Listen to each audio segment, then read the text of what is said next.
Bu dunyodagi eng kichkina ramyonni yeb ko'ramiz. Qo'lim bilan teng, betim bilan teng. Indoneziyani ramyoni ekan, qani bismillah. Tovuq go'shtini ta'mi keladigan ramyon ekan.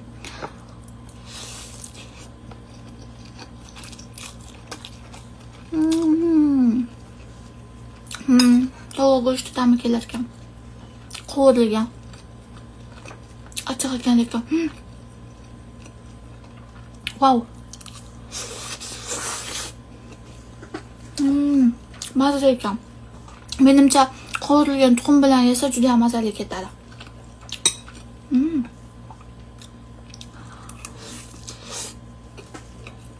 Suvda pishiriladigan ramyonlar bor, suvsiz tayyorlanadigan ramyonlar bor. Menga suvsiz tayyorlanadigan ramyonlar ko'proq yoqadi, chunki ular shirinroq bo'ladi. Ba'ziga insonlar suvsiz tayyorlanadigan ramyonni tayyorlashni bilmasdan suv bilan tayyorlab qo'yishadi va shishib bemaza chiqadi. Men ham birinchi Koreyaga kelganimda suvsiz tayyorlanadigan ramyonni suv bilan tayyorlab qo'yib va yeyolmaganman.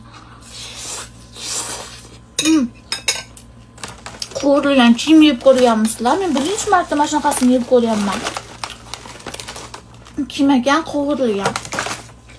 Mana. Kartoshkani ta'mi keladi deb yozib qo'yibdi.